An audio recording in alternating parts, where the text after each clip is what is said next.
Oui, oui. Je l'ai déjà dit, je l'ai redit. J'ai monté un plan 500 millions de dollars par an.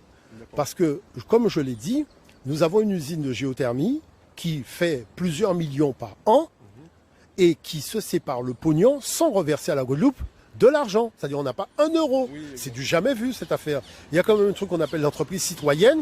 Donc quand j'ai été protesté, c'est là que, bon, la mairie a reçu 250 000 euros. Parce que je suis monté à Bouillante, j'ai fait un scandale. J'ai dit, mais c'est quoi cette affaire? Vous avez une entreprise, vous êtes en train de demander aux gens de mettre 2 euros dans un parc-mètre au lieu d'aller chercher l'argent qui te revient. Les Bouillantais n'ont pas envie aussi de partir en vacances payées par la ville de Bouillante. C'est quoi cette affaire? Tu as une usine qui fait des millions de dollars et tu es en train de barrer la route? Non, il faut se respecter.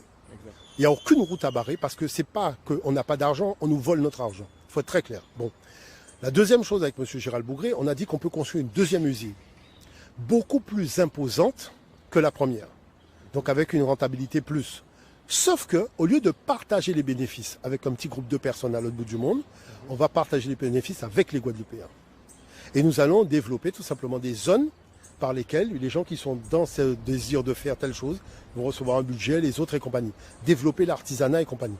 Et ensuite bâtir une deuxième usine d'hydrogène qui nous permettra de stocker l'électricité. Parce que vous savez que le problème mondial, c'est qu'on produit de l'électricité, mais on ne sait pas le stocker. Et nous, on a la possibilité de construire une usine d'hydrogène qui va stocker l'électricité. Et le Japon nous a déjà fait savoir qu'ils ont un tanker à hydrogène qui pourra venir se charger en hydrogène électrique en Guadeloupe pour ramener là-bas au Japon. Pourquoi ça intéresse beaucoup de pays? Parce que tout le monde sait qu'il faut bien préparer la pétrole, non? Et que la géothermie telle que nous la pensons, dans l'engineering purement guadeloupéenne, puisque M. Bougré est de Petit Canal, eh bien, c'est de faire en sorte que nous puissions avoir dans le monde entier un domaine d'expertise qui nous permettrait, sur des modèles établis chez nous, réalisés, de montrer notre savoir-faire et d'avoir des bureaux guadeloupéens dans les 160 pays qui ont signé la COP 21. Vous voyez ce que je veux dire par là? Exact. Et donc, la réalité, c'est quoi? Et c'est ça que le monde noir doit comprendre. Le monde noir n'a pas de problème d'argent. Il faut que les gens se mettent la tête dans ça. On n'a pas de problème d'argent. C'est-à-dire que l'ANC avait fait un document qu'ils avaient envoyé à l'ONU. L'ANC avait dit que si un individu sort de là où il vient chez nous, il invente une montre, et il fait des milliards de dollars avec sa montre, il a le droit de séparer ça avec ses amis. Mais s'il prend la richesse dans notre sous-sol et qu'il en tire un profit, il faut partager ça avec tous les habitants, parce que le sous-sol appartient à tout le monde. Et le monde noir se retrouve dans une situation où lorsqu'on extrait des minerais dans son sous-sol, c'est partagé un petit groupe d'amis. Normalement, l'ONU doit être garant, mais ça ne fonctionne pas, parce que les mêmes financiers qui financent l'ONU sont les mêmes qui sont... Voilà, donc ça fait des trucs. La Guadeloupe se retrouve dans ce problème-là. La Guadeloupe a un problème, on tire des richesses du sous-sol de la Guadeloupe, ce n'est pas partagé avec le Guadeloupéen. Vous comprenez? Le Guadeloupe n'a pas 1 euro, la Guadeloupe n'a pas 1 euro. On est en train de pleurer pour avoir demandé des subventions pour faire des routes, alors qu'on a le pognon pour le faire. La géothermie, c'est ça, c'est on prend de l'eau chaude dans le sol, on se sert de son énergie, on sépare l'eau de la vapeur, on dissipe la vapeur dans une turbine et on récupère de l'eau. Et cette énergie-là, avec la rotation du rotor qui fait tourner l'alternateur, on récupère l'électricité qui est sur le réseau guadeloupéen. Et là, aujourd'hui, on est à entre 6 et 7% du réseau guadeloupéen.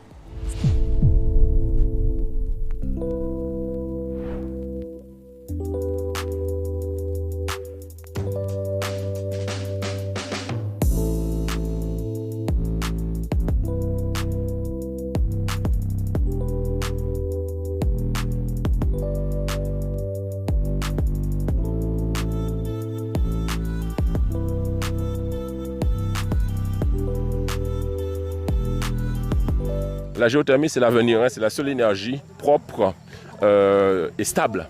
Il ne peut pas dépendre des soleils, des vents, il peut dépendre des chaleurs de la terre qui peut amollir. Et donc, à partir de cela, le BHMTK géré, bonjour, ça va? Bien.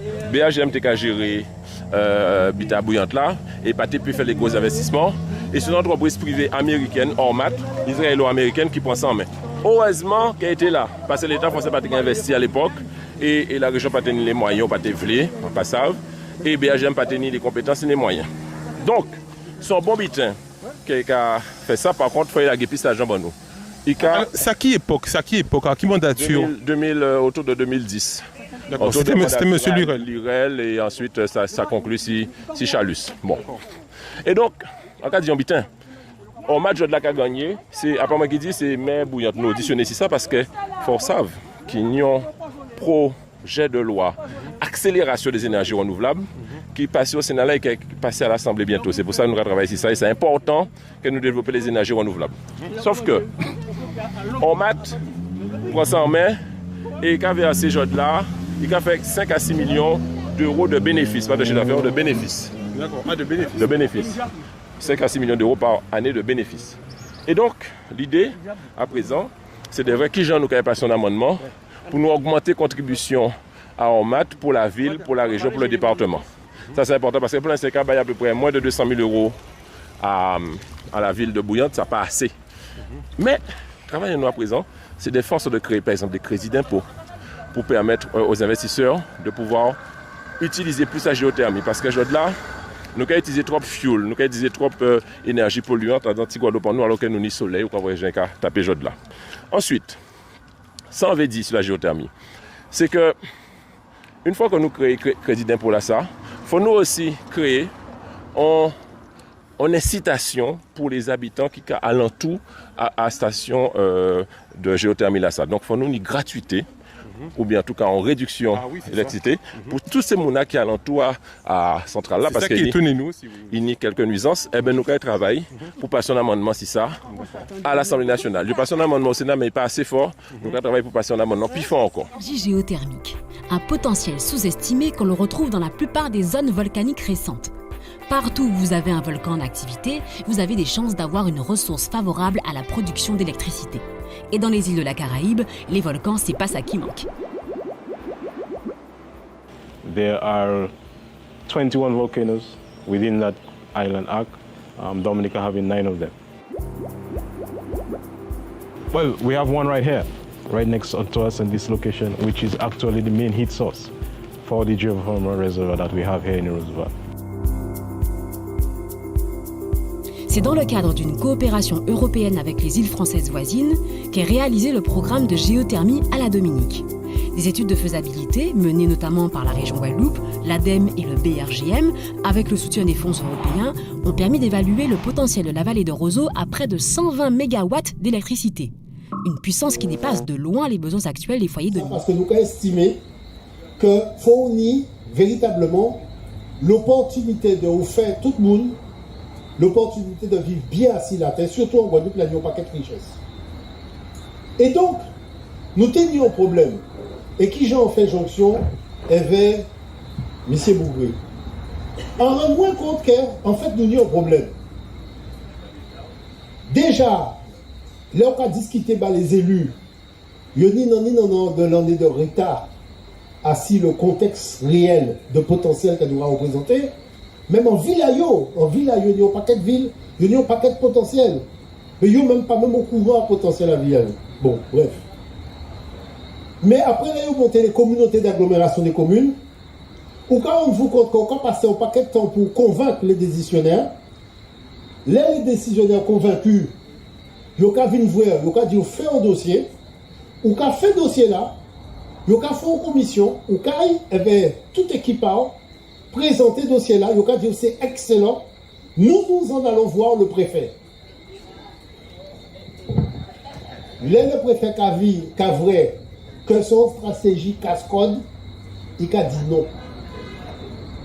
Donc, on est obligé de ciser, essayer de poser moi une question, qui Jean ou préfet casse-code devant le préfet? Parce que le cas dit oui, votre commune là est déjà endettée de plus de 2 millions. La communauté d'agglomération des communes est endettée de plus de 4 millions. Le machin. Réglez d'abord ce déficit avant de faire son projet.